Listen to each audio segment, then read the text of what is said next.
как мне прорваться, как вам прорваться в новом году. Я хочу делать сегодня интерактивный опрос, как это сказать, тренинг такой. Моя проповедь сегодняшняя будет в виде тренинга.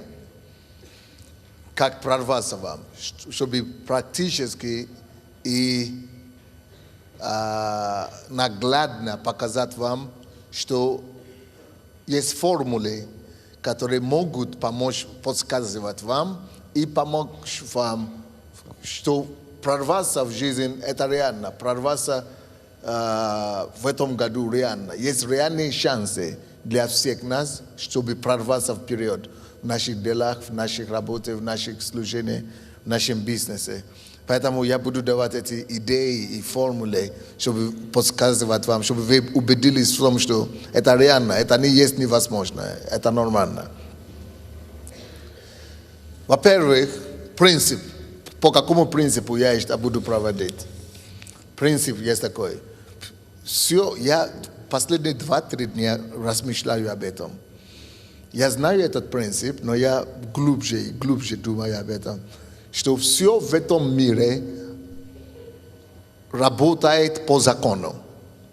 Бог поставил все. Бог создал все в этом мире, да? Не на небе, но и на небе тоже. Но особенно в планете Земля. Бог все закончил его творение за 6 дней.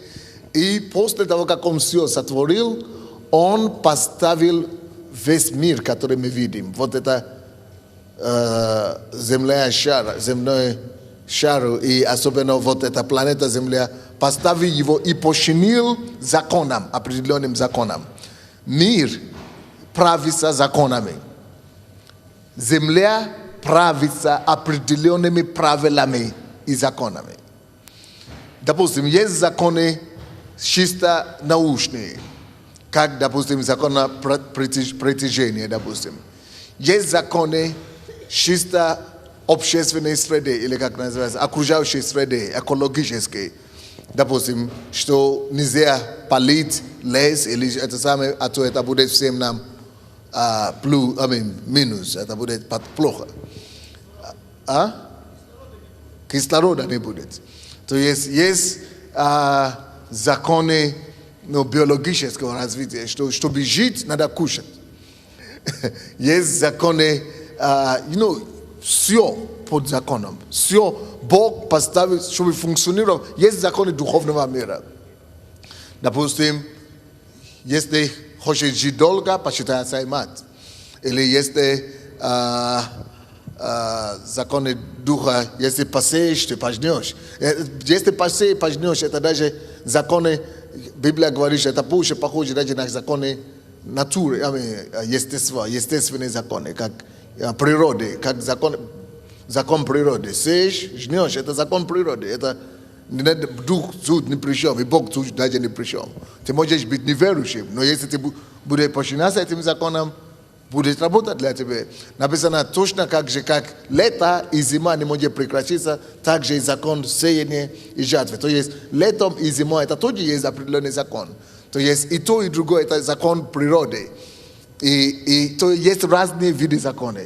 Итак, если мы хотим функционировать эффективно на планете Земля, нам нужно понять, какие законы за это ответственны. Поэтому, допустим, мы говорим, если богатые люди, не хорошие люди становятся богатыми, и не плохие люди становятся бедными. Почему так? Почему некоторые бедные люди, плохие люди становятся богатыми, а некоторые хорошие люди становятся бедными? Почему не так, что автоматом хороший человек должен быть богатым, или плохой человек должен быть бедным? Почему не автоматом? Потому что это параллельные линии, которые не перекликаются. Чтобы быть богатым, это не зависит, ты хороший или ты плохой. Чтобы быть богатым, надо знать законы денег. То есть это тоже определенные законы. То есть богатство подчиняется определенным законам. Да, один из них, чтобы иметь долгосрочного или долгопрочного богатства, конечно же, надо быть хорошим. Но это уже совсем другой закон. То есть все руководствуется и правится законом. Закон правит миром. Законы правит миром. Почему? Бог поставил все по закону. Допустим, когда Бог создал нас и вообще начал иметь отношения с людьми, что Он сделал? Он дал людям законы, заповеди. Что такое заповеди? Это те же самые законы. Это те же самые законы, чтобы мы поняли. Допустим, есть законы биологии, тела, законы тела. Бог, человек составляет из 3 частей, да? Человек есть составные части из 3 частей. Бог дал законы во все эти сферы жизни. Бог дал людям в Ветхом Завете, если вы будете читать, законы относительно что кушать и что не кушать. Почему это нужно для людей? Потому что Он хотел, чтобы еврейский народ, его народ, чтобы они жили здоровый образ жизни. Он хотел, чтобы, допустим, Он говорит, не кушайте свиней, не кушайте какие-то еще животные такие. И не потому что нельзя кушать их, а потому что Он хочет сохранить их в здоровье. Допустим, потом я только что это обнаружил. Я был пастором только 2 года назад. Я обнаружил некоторые вещи. Почему Бог так говорит нельзя. И врачи это знают. Почему нельзя кушать некоторые вещи. Сейчас мы все кушаем по благословению. Но все равно желательно послушаться. Почему? Потому что если Бог тогда говорит, значит какой-то вред в этом есть. Допустим, когда я был в Закарпатье на санатории, я прямо сейчас на этой неделе сейчас нахожусь в санатории, между прочим. Лечусь. И вы знаете, какое у меня не лечение, а какой санаторий? Ну, лечение, да. Курс лечения. Как? Профилактики, какой я сейчас прохожу. Я провожу профилактики по очищению сосудов. Вы знаете от чего? От жира, оказывается. Потому что, как это называется? Алексерин, у меня повышенный алексерин. А вы знаете, что мне сказали врачи? Надо поменьше свину кушать.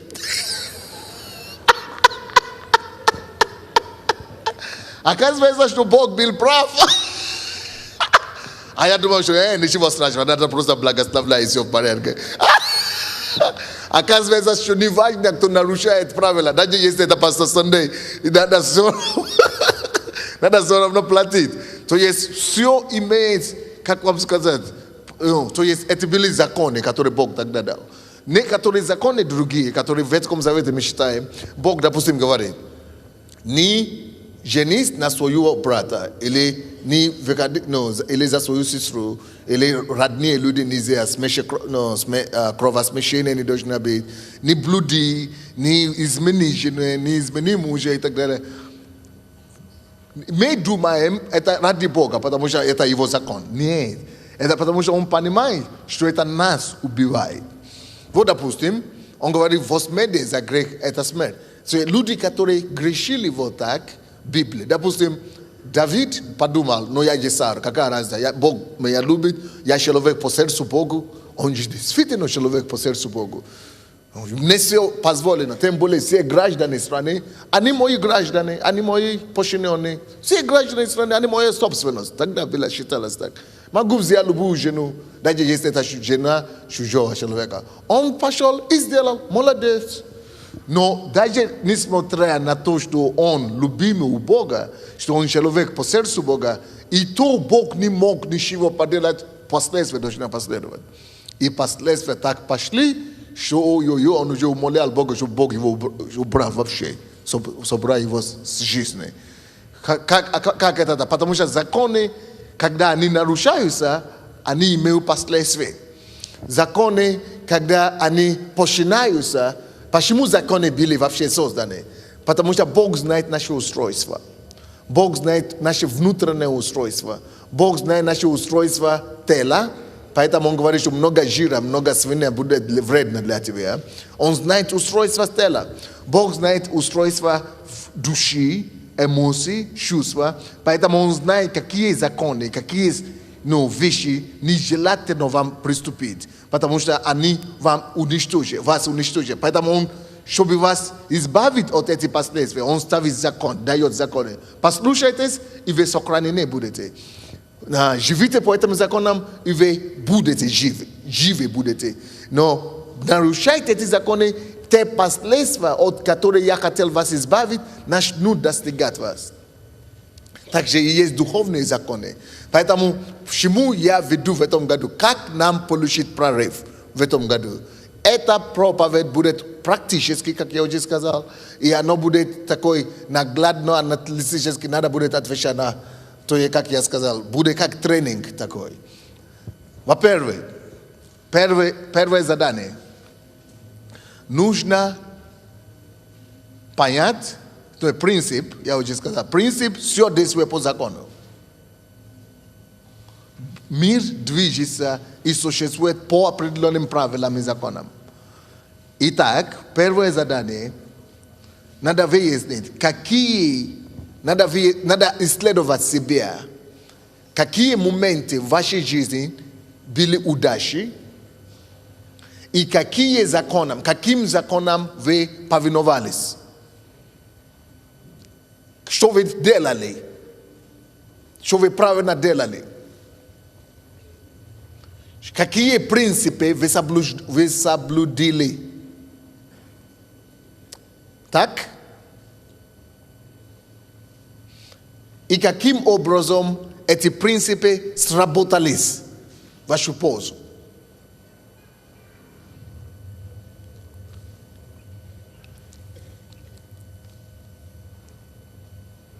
Или, допустим, давайте возьмем общее положение.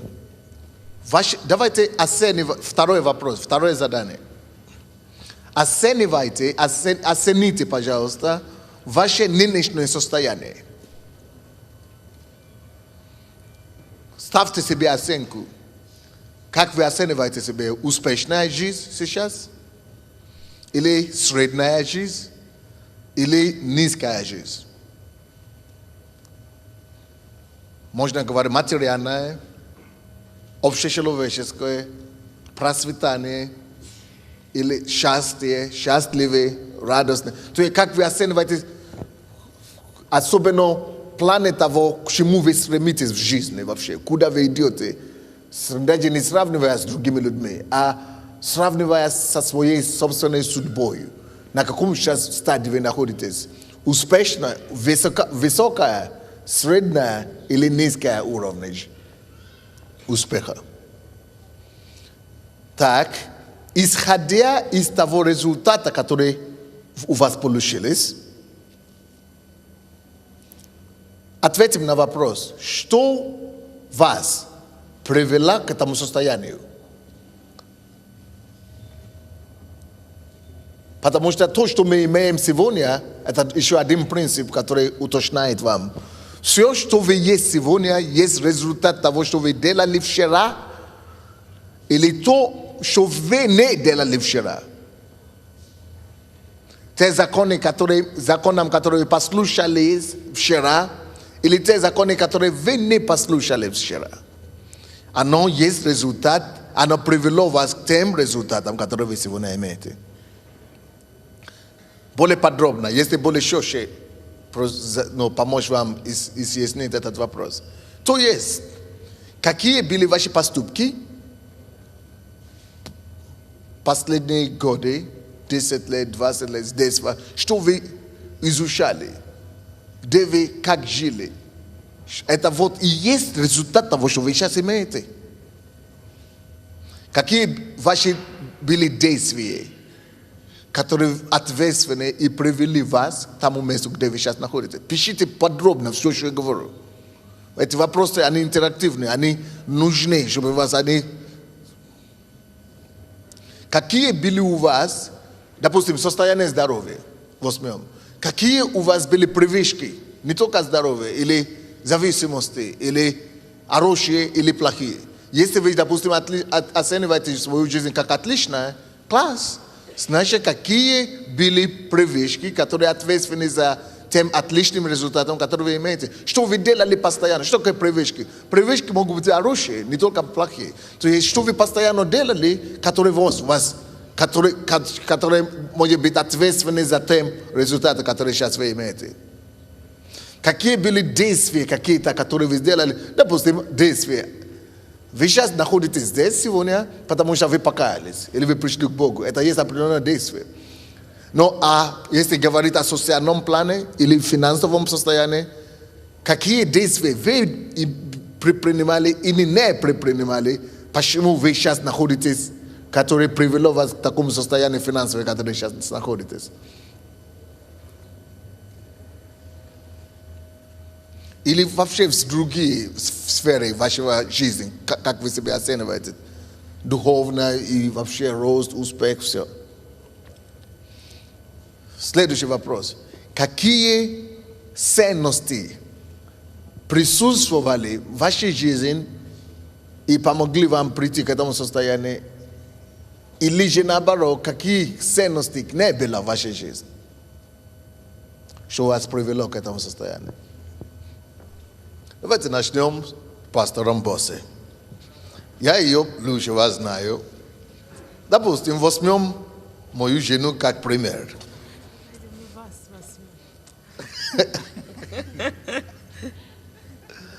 Так. Она сейчас кто? Жена. Пастор Центральной Церкви, жена пастора Сандей. Что Мать троих детей. Мать троих детей и так далее. Я не знаю, какую оценку она себе ставит. Но как это бы не было, ей 32 года, будет 33 Иисуса возраст в этом году. И за это время, вот она есть, кто она есть. Во-первых, нельзя отрицать того, что она здесь сидит сейчас, благодаря во многом, что она есть жена пастора Сандей. Значит так, зачем хлопать? Не об этом сейчас говорим. Как она смогла выйти? Почему она именно стала женой пастора Сандей? Было много девушек, наверное, в ее поколении, когда пастор Сандей не был женат. Почему все равно пастор Сандей женился на нее? Что-то она делала. Может быть, она сохранила себя. Может быть, она жила по каким-то принципам или ценностям. Может быть, что-то содействовало это. Так? И нужно, вот это такие примеры, я говорю. Допустим, мало того, что она жена пастора Сандей, можно быть женой пастора Сандей и на этом остановиться. И не быть пастором Центральной Церкви или англоязычной церкви или кем-то еще быть. Просто жена пастора Сандей, все. А я знаю таких жен великих людей, которые такие жены счастливые, такие, они замужем за великих людей. Но все, это их все вещи достижения. И сидят несчастливые, и, все, проходят годы. И пропадают, короче. Почему Боссе могла выйти только с этого, не просто за спиной мужа стоит теперь, а еще сама является личностью? Вы думаете, что она стала пастором только потому, что она жена пастора Сандей? Я думаю, что пастор Боссе зарекомендовала себя порядочным человеком и достойным этой чести. Чем? Тем, что она была предана, она росла духовно, она занималась детьми, и параллельно она еще училась в институте. Она вкладывала себя в то, во что могла на данный период времени. Если она была мамой, значит мама. Если она училась, значит она училась. То есть полностью отдаваться тому, чем ты занят. И это определяет успех. Но почему именно она стала пастором Центральной Церкви? Если мы говорим, что не из-за того, что она жена пастора, значит, она какие-то принципы придерживала, что-то правильно делала. Как? Бог всегда находит верных Ему. То есть она где-то была верна, значит. Значит, теперь подумайте о себе. Допустим, мы возьмем Боссе сейчас, да? Возьмем вас. Теперь возьмите эти все пункты, которые я говорил, надо было их написать вертикально так, эти все пункты. И потом отвечать себе. Вот я вижу одну девушку здесь, симпатичную, она боится, что к ней я иду, но я к ней иду. Я хочу, чтобы вы взяли эти все пункты, станьте. Я хочу, чтобы вы взяли эти все пункты, размерили их на себе. Но только не лукавьте нам, да? Скажите нам, какое состояние вы находитесь в семейной жизни, бизнес, в финансовой жизни, духовной жизни и в другие сферы вашей жизни. И как вы оцениваете себя, если мы будем считать баллы до 5. От 2 до 5 баллов. Но я думаю, что... Сначала общую картину нарисуйте нам, как вы поняли. Я замужем, детей пока нет, занимаюсь бизнесом, в духовной сфере хожу в домашнюю группу, хожу в центральную церковь, свою группу еще не начала. Значит, общая оценка, я думаю, если от 2 до 5, это 3. Я бы себе поставила, потому что, честно, то, к чему я стремлюсь, еще далеко. Молодец, она правильно поняла, что она сравнивает себя не с кем-то, а с моей целью. Со своей целью да, в классе. Да. Это очень правильный поступок. Теперь расширить, Теперь да? расширить. Значит, какие моменты в моей жизни были успешными, да, какие-то. Бизнесом я начала заниматься год назад, где-то год и 3 месяца, и за это время достаточно быстро меня Бог поднял. Я занялась Мэри Кей, и за год я стала старшим лидером. То есть уже стала лидером и выпустила дочернего. Это не может быть. Да, может. Но это только благодаря это Богу. Фантастика. Вот. На самом деле это быстро. Следующий вопрос тут же.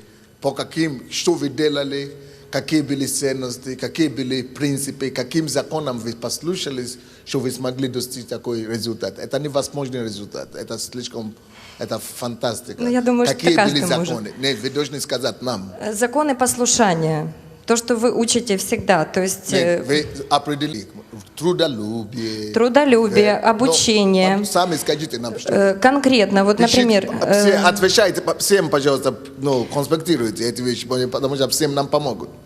Несмотря на то, что я считала, что очень многие вещи уже знаю, имела опыт в разных сферах работы, но придя сюда, мне казались вещи, очень многие вещи, которым тут обучали, банальными, что я их уже знаю.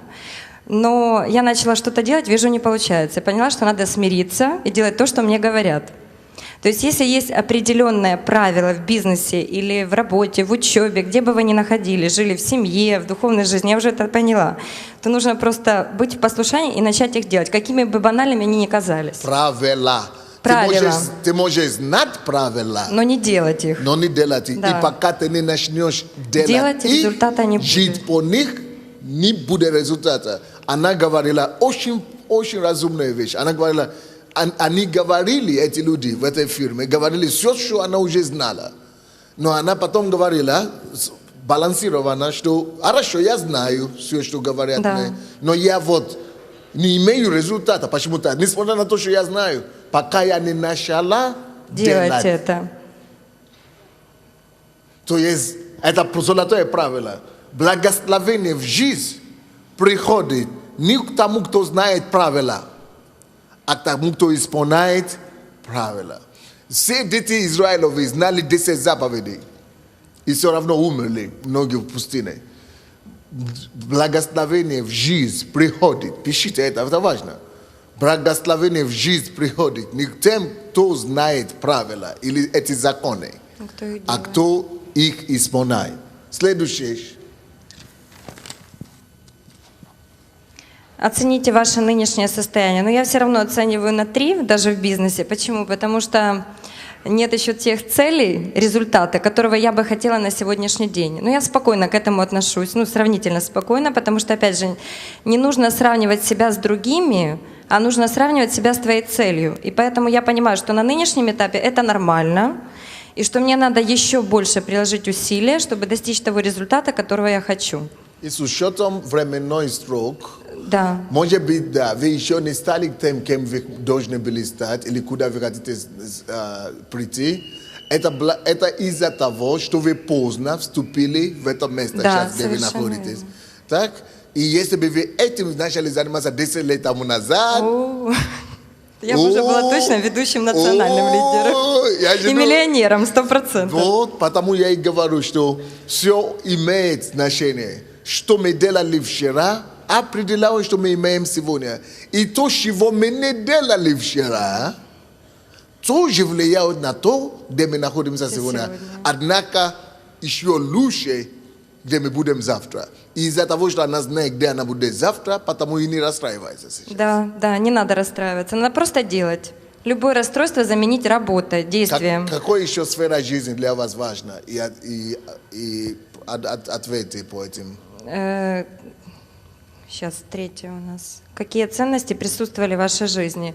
Ну, конечно, это на первом месте Бог всегда.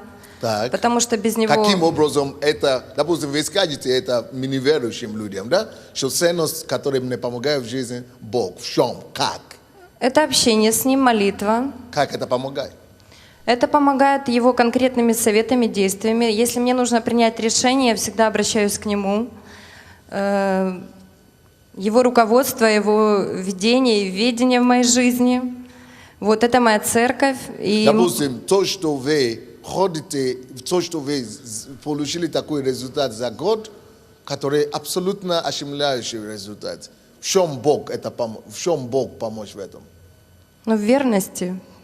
В чем Бог мне помог конкретно? Как Бог помог вам, что вы имеете такой результат, который все понимают, что это невозможный результат. Это нелегко. Как Бог? Причем тут, да, укажите, где Бог помог. То есть это то, что Он ввел вас в этот, Он Да, руководил. совершенно верно. В чем? Где оно? Это прежде чем, во-первых, заняться этим бизнесом, я конкретно молилась и спрашивала, Его воля или нет. То есть я знаю, что это по Его воле. То есть Бог вас ввел в этот бизнес? Да, это 100%. Один пункт. Еще И как Бог. дальше получаю от Него откровение. То есть, когда нужно было начинать определенную программу, вот лидерскую, я знаю, что это нужно было делать в то время. И также определенные вещи. Подсказки. То есть, да, подсказки, они всегда. Нам только нужно обратиться. Бог нам на каждом шагу готов помогать и помогает. Чтобы знать, когда и что нужно делать. Да, совершенно верно. Даже в бизнесе. Везде. Везде, в бизнесе, в семье, думаю, в духовной жизни, ну, в пасторстве 100% тоже. Это здорово. И я думаю, что то, что вы имеете определенные качества, библейские, допустим, как верность, которую вы сказали, трудолюбие или прилежность, может быть, это тоже благодаря тому, что вы читаете Библию, вы знаете принципы Бога. Да, конечно. Это тоже помогает. То, что вы, в принципе, вы применяете в жизнь. Практически применяю. Да. То есть это, я веду честный бизнес. Потому что... это и есть тоже Бог. Да, иногда, когда происходят сделки, например, меня никто не видит, да? Я могу, что хочу, то и делать. Но я знаю, что на меня смотрит Бог, и я знаю, что я сейчас посею, то я пожну через полгода, через 3 месяца, через 10 лет и так далее. Поэтому для меня важен каждый шаг. Я вот стою принципиально на принципах Бога. Я это знаю, я это прошла уже в каких-то мелочах, меня Бог провел, слава Богу, в мелочах, чтобы потом в большем это не повторится. И это помогает в бизнесе? Конечно. Каким образом, допустим, честность, принципиальность, истина может помочь в бизнесе? Ну, например, я могу привести конкретный пример в своем бизнесе. Это вот обслуживание клиентов наших. То есть есть у нас, в принципе, продавать со скидкой, без скидки, но это уже если вникать в бизнес. И очень многие клиенты выбирают обслуживание именно, чтобы я как консультант их обслуживала. Хотя они могут брать со скидкой в другом месте, потому что я к ним отношусь внимательно, предоставляю высокий сервис, вовремя привожу продукцию, общаюсь с ними. Получается, что быть честным все-таки выгодно. Конечно, очень выгодно. Но 90% украинцев сегодня скажут, что быть честным в нашем обществе невыгодно. Я думаю, что это приходит уже, и это они поймут. Потому что Бог поднимает новое поколение бизнесменов, верующих. То, что Он открыл уже очень многим. Но, допустим, даже неверующим, если ориентироваться по тем фактам, которые вы только что сейчас сказали, Получается даже, что и неверующим выгодно быть честным. Потому что Конечно. Они сеют клиенты будут выбирать тебя, По когда они сервису. знают, Да. что ты Честно, честный. 100%. Получается, что выгодно и неверующим быть честным. Конечно. Теперь получается так,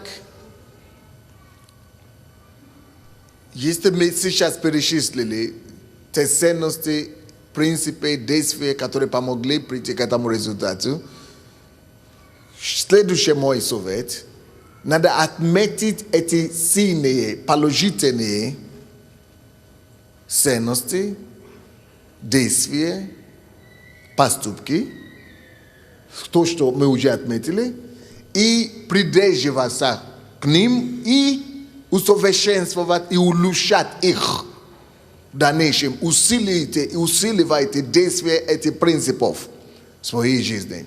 А также можно найти, почему она могла бы быть миллионером сегодня же, в ее возрасте, а почему нет? Потому что не делала свое время вовремя то, что нужно было делать, потому что она не знала Бога в это время, она не знает, как она не получила это вождение Духа Святого, возможно, и так далее. И получается, она даже, может быть, и даже не знала, не получила информацию о Америке, даже не знает. Получается, мы видим тоже минусы. Что мне мешает или мешало раньше стать кем я сейчас являюсь, или я хотел бы являться через 10 лет, потому что тогда я не знал то, что я сейчас знаю.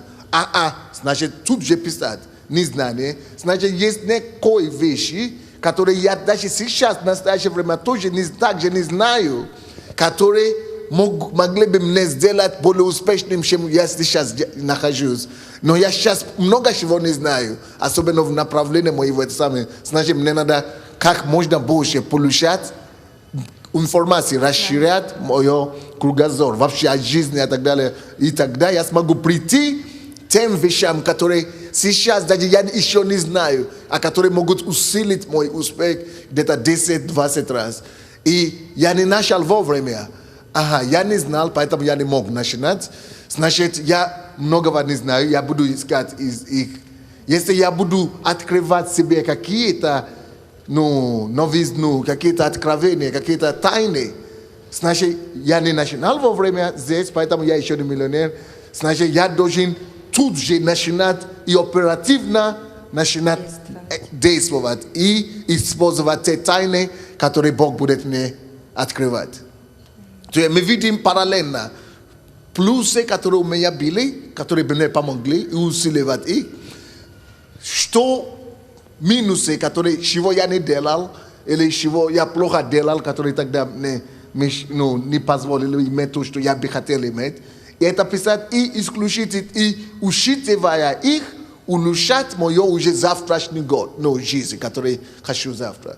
Правильно, да? Да. Вот, например, меня сейчас интересуют финансы. То есть я знаю, что мое призвание – это быть миллионером. Я хочу. У меня есть срок к скольки годам. Но я понимаю, что не зная законов движения денег, сколько бы денег я ни зарабатывала, я не смогу стать миллионером, потому что мне надо четко понять эти законы. Я сейчас читаю биографии очень многих миллионеров, поднимаю литературу по финансам и просто прошу Бога мудрости, плюс ко всему этому, естественно, и хочу понять движение денег, как они действуют. Вот, допустим, вы сейчас зарабатываете, может быть, где-то $1000 в месяц, да? Да. Вот, и вы занимаетесь Америкой. Да. Если вы будете заниматься, я, допустим, хочу подтвердить то, что сейчас вы говорите. Если вы будете заниматься Америкой, и даже будете расти такой же скоростью, через 10 лет вы все равно не будете миллионером. Вы знаете почему? Потому что тогда вы будете получать зарплаты, и вы будете тратить их. А чтобы быть миллионером через 10 лет, тогда вам надо сделать то, что вы говорили за биографию, то, что делал основатель Америки. Она могла стать миллионером не потому, что она делала только косметики, во-первых, первые ее миллионы. Она делала косметику, получила какие-то деньги. Когда она получала еще сотни, меньше $1000, знаете, что она начала делать? Она начала скупать акции и инвестировать ее маленькие прибыли в других сферах экономики, в недвижимости, в акции, ну, это самое, как это называется, stock exchange, stock market, ну, рынок, который продают, ценные бумаги и так далее. И благодаря те деньги, которые шли оттуда, она потом эти прибыли запускала сюда очень сильно. И поэтому она быстро заработала деньги и смогла это Америке развить так быстро, что она стала потом уже источником. То есть, вы понимаете, да? Я понимаю. И если вы, поэтому вы и учитесь сейчас о действии денег и законе денег. Если вы обнаружите эти законы, что, ага, если я только буду делать Америке, я только буду получать зарплату, ну 2000 опять, ну 10 тысяч. Потому что если вы будете получать 10 тысяч каждый месяц, без этого второго закона инвестирования, 10 тысяч каждый месяц вы не будете миллионером через даже, не то, что через 100, через 10 лет, даже через 50 лет вы не будете миллионером. 10 тысяч зарплаты каждый месяц, потому что вы будете тратить их. 100%. Потребность растет, и расходы растут. Поэтому есть другие законы. Эти 10 тысяч нужно знать закон денег, чтобы знать, что с ними делать, чтобы пока у других потребности растут, чтобы ты наоборот обогащался еще. Да. Правильно мы говорим? Да, да. Я думаю, что это над тем, над чем ты работаешь. 100%. И если ты ходишь на эти занятия, то что-то особенно старое. Я об инвестиции говорил, ну, летом. Да, да. То есть все четверки проповеди, которые были можно взять их и послушать эти проповеди об этом. И мои книги тоже об этом говорят.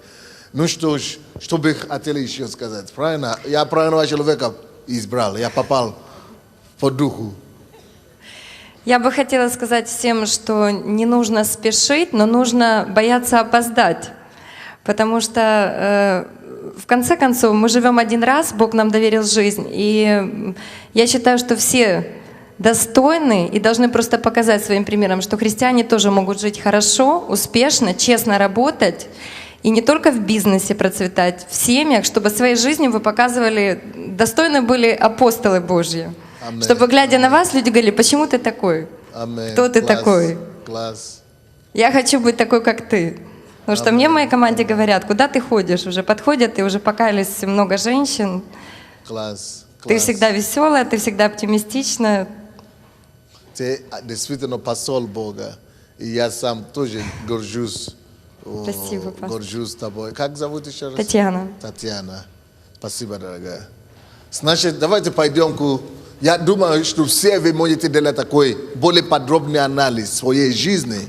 Вот как сейчас Татьяна сделала примерно, да? А давайте мы будем более подробно. Найдите время. Слушайте, если вы не найдете время анализировать свою жизнь и себя, у вас тоже не будет времени заработать на себя. Найдите время заниматься собой. Найдите хотя бы час или 2 часа в неделю, где вы будете только думать, размышлять о своей жизни и как его привести дальше, выше, это самое уровень жизни. Следующее.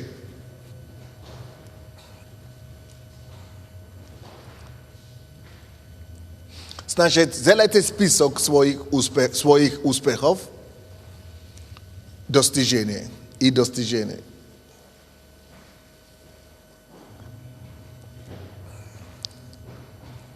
И напишите напротив, и напишите, что привело к этому успеху. Допустим, я задумался о себе. И я думаю, я пастор самой большой церкви в Киеве, да, и в Европе сейчас. У нас в Киеве 40 церквей. И я начинаю думать, что меня привело к этому состоянию сейчас. И я заметил, во-первых, духовно, что я делал 10 лет тому назад. Я обнаружил, 10 лет тому назад я начал очень усиленно искать Бога.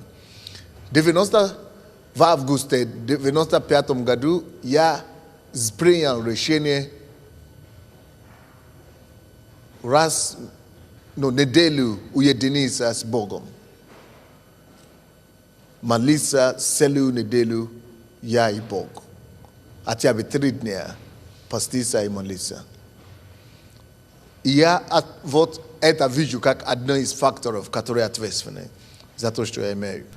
Второй фактор, если духовно говорить, я видел, что примерно в то же самое время я очень много читал. И что я приобрел от учебы и так далее, оно тоже сейчас мне помогает. Третий, если говорить в человеческом плане, я думаю, я человек в то время, если то, что я имею сегодня, это результат того, что я делал вчера, то я видел, что вчера, особенно в начале года церкви, я был человеком, и до сих пор я такой, но в начале я был, супер тружеником. Я, трудился и очень много работал. Я был трудоголиком, можно сказать. И я вижу, что труд тоже имеет место в том, что я сейчас имею. Что же ответственный за то, что я сейчас имею. И я во многом видел труд, видел любовь к Богу, ревность. А потом, по человеческому плану, я увидел любовь к людям. А потом я смотрю, что я еще сделал. Я развивал людей, я поднимал людей.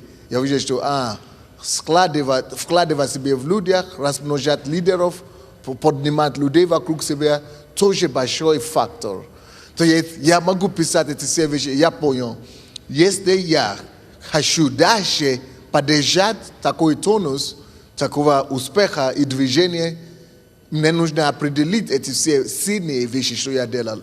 Порой я даже думаю, я опросить моих друзей все, которые помнят. Иногда когда ты что-то делаешь, ты не помнишь.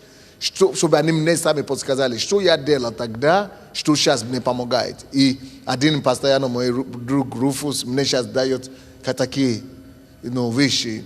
И мой пастор тоже мне говорит, что я часто задаю такие вопросы. И я вижу, если я хочу продолжить, я должен усилить. Значит, если я тогда молился как-то, значит, я должен усилить это. Если я как-то вкладывал в людей, надо усилить это. Если я трудился, значит, надо усилить это, чтобы иметь результат. Значит, если я имею результат здесь, в Украине, а у меня нет результата в Африке или в Америке и так далее, значит, я должен что-то тоже вкладывать туда, чтобы ожидать результат. То есть, в какой сфере хотите. То есть, это то, что я делал положительно, который я думал, что ответственный. И что я мог лучше еще делать. Допустим, я знал, что я трудился, но я знал, что у меня всегда еще есть резервы. Я знал, что я молился, я знал, что можно еще лучше делать. Я знал, что, то есть, вы подумайте о себе тоже. Вы понимаете, как пример я говорю. Понятно вам то, что мы говорим, нет? Что вас привело? Делайте список именно в том момент, когда вы имели успех. Допустим, я учился всю жизнь в своей школе, когда я учился, да? Учился почти на 2. Вы можете такое поверить сейчас? Не верится, правда? Я еще не сделал свой экзамен, это самое, как называется, IQ, уже, наверное, поздно. Но когда знаю состояние мозга человека, как она, IQ, как это по-русски будет? IQ так и будет, да? Вот. IQ, я не делал свой IQ еще. Но если сделать мой IQ сейчас, наверное, кто-то подумает, что если еще не гений, то близко к гению. У меня так голова сейчас работает в этом состоянии. То есть, вы представьте себе, что когда я был двоечником, я даже больше скажу вам, до 17 лет был двоечником, не двоечником никогда не был, но можно сказать троечником. Так, то же самое. Нет разницы. Допустим, до 3 класса я даже не помню, как я научился считать или, я даже не помню, не занимался. Просто однажды прозрел, я просто начал читать. Слушай, я понял, что написано. А так все в школе могли научились читать, а я не научился читать, не получилось все. Мне говорят, читай, а не доходит. В это время я думаю о своих друзьях, где они, что куда мне пойти гулять, с кем играться. Короче, не вошло. Но, послушайте сюда внимательно. этот анализ, который сейчас я вам говорю, так, чтобы сделать, что вас привело к успеху, и чтобы усилить это то, что я сделала, то, как я сейчас есть. В то время никто не мог мне говорить, я не имел возможности такую проповедь слышать. Так? Но я заметил, что однажды есть такой у нас в Африке выпускной экзамен, да, из школы. И перед выпускным экзаменом моя сестра родная, которая меня привела к Богу, она пришла и мне говорит, покайся. Я покаялся, потому что надо сдать экзамен. Она говорит, Бог поможет. И говорит мне, и показывает мне Библию, где написано, что ты будешь главой, а не хвостом. И что ты будешь умнее своих учеников. И я говорю, а потом, учителей, вернее. А потом мои братья, у меня еще 2 брата, мне говорили, Сандей, если ты видишь, что у нас в семье такая история, но не хорошая, что если что единственный путь для твоего восхождения, это учиться хорошо. Ты знаешь нашу историю, некому нам помочь. Если ты не сдашь этот экзамен, это намного серьезнее, чем здесь, выпускной. Если ты не сдашь его хорошо, ты не сможешь продолжить в университет или за границу. Но мы тебе даем слово. Если ты сдашь свой экзамен хорошо, мы сделаем все, чтобы тебе помочь поступить в университет и учиться даже за границу. Я говорю, они говорят, а если ты не сдашь, ты сядешь здесь в селе, где 40 человек, и будешь работать на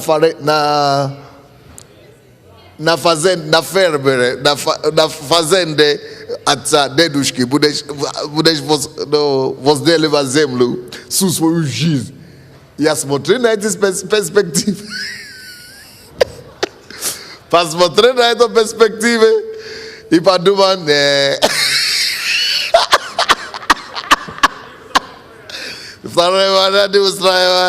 надо думать. И я понял, что это экзамен просто любой сценарий нельзя.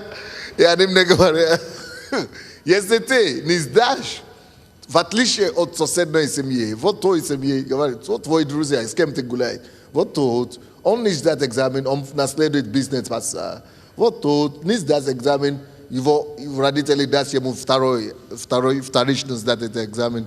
А тот переведется в другую школу, его папа там директор. А у тебя что будет?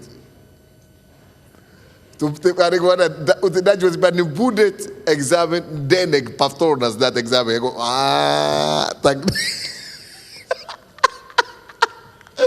Тогда это вообще более серьезно, чем я думал. И я 3 месяца до экзамена, всего лишь 3 месяца до экзамена, первый раз в своей жизни сел и начал считать по-хорошему. По-серьезному. Я начал по ночам, я начал, конечно, я обдурил своих друзей. Я им говорю, я с ними гуляю днем, а потом ночью сижу. И они спят, они думают, что я тоже сплю. А в это время я считал. Это было первый раз в моей жизни, когда я по-настоящему изучил. И когда экзамен пришел, потому что я всегда думал, я всегда последним был. А когда экзамен пришел, все, которые всегда были первыми и так далее, вторыми, вдруг я их обошел. Потому что я один раз сел и считал. Они же считали все 11 лет считали. И тут один раз обошел. Я кое-что понял. Гений, а я думаю, что они все гении. Гении не рождаются, гениями становятся. И я понял, что... И тогда я, уже, конечно, хороший результат. Я выиграл стипендию сюда, учиться. И я понял, если я уже сюда, если в селе я был последним, то через год я уже был лучшим в университете не только в Нигерии, я уже был в числе 300 студентов, которые отобраны в Нигерии учиться за границу. Я уже был лучшим в 15-тысячном университете, где люди из 99 стран мира. Вы знаете, что я сделал, что я понял? Если я тогда учился, это было единственный мой позитив. Единственный закон, который я послушался. Какой закон? Что я правильно делал? Усердие. Я приложил усилия. Я занимался. Единственный закон. Занимался один раз. Я понял этот закон. Ага. Когда я уже попал в Белорусский государственный университет, я понял, что я не пропаду. Я понял уже ключ к успеху. Буду заниматься. Буду прилежным. Если я буду прилежным, больше, чем всех, смогу обогнать всех. И когда я уже пошел туда, в университет, поступил, оказывается, по-русски надо еще учиться. Стал кризис, у меня второй кризис стал. Потому что с русскими надо учиться по-русски. Вообще кризис. И еще иностранцы там были.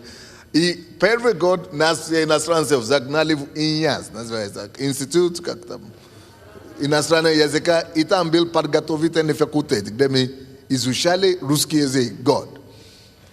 И этот преподаватель говорит, ты никогда не выучишь русский язык. У тебя акцент такой слишком кривой, корявый, не пойдет. Ты никогда не заговоришь по-русски. Он говорит, ты еще и говоришь, что ты верующий. Ты еще Бог молится. Бог тебе не поможет в этом случае. Если ты сдашь экзамен, если ты заговоришь по-русски, говори, пойду в церковь свечку ставить. Он на английском это мне говорит, что пойду в церковь свечку ставить. Он говорит, все, для тебя крест. Он, короче, поставил крест конкретно на меня. И тут второй фактор пришел в моей жизни. Я уже был верующий в это время, и я понял, что все, действительно у меня нет шанса. Потому что я не занимался, и не помогло. Теперь я уже пришел домой и говорю, Господь, видишь, я занимаюсь, и тут крест поставили. Я говорю, теперь мне нужно, чтобы ты мне помог. И тут я открыл себе силу Бога, плюс усердие, плюс еще одно большое откровение Божьего Бога. И у меня нет шанса. Я понимал, учитель это понимал, все понимали, что у меня не было шанса. Но когда Бог был добавлен в формуле, он сделал так, что к концу года я уже стал самым лучшим студентом в классе.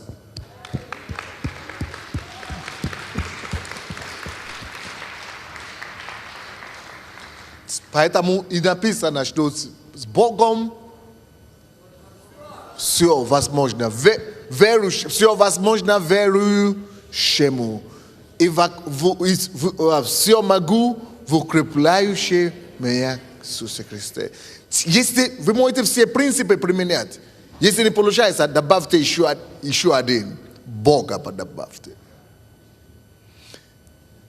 И я это обнаружил, как вот это 19 лет я это обнаружил, 18 лет я это обнаружил, что когда я занимался, стало получаться.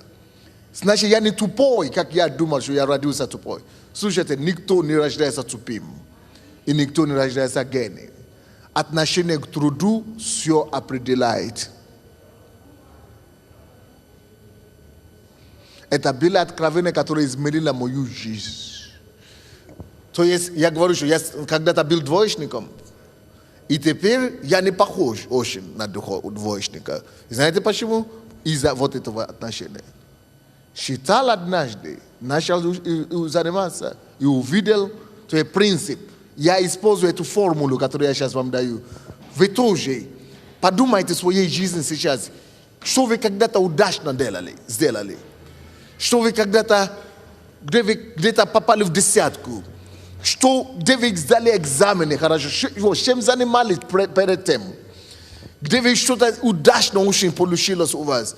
Чем вы занимались перед тем? Что вас к этому привело? Что вы делали? Это принцип.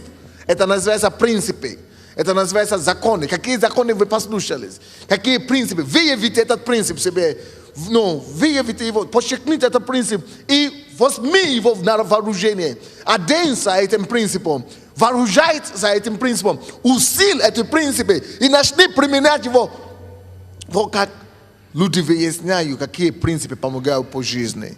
Потому что так жизнь построена. Жизнь построена на законах, на принципах. Но вот так можно вот, допустим, я через пробу и ошибка, ну, через пробу жизни, это самое, нашел этот принцип усердия и это самое, и трудолюбие, что оно результативное. Я раньше его не знал. Но зачем вам через пробу и ошибку? Когда все эти принципы уже есть в Слове Божьем, когда эти все принципы уже есть здесь, просто применяй без ошибок, без жизни. Не надо дожить до 60 лет или 70 лет, чтобы все ошибок делать, и все равно не понять эти принципы. Можно их прямо напрямую тут славить и стать кем-то. Что-нибудь понятно, Набель, или нет?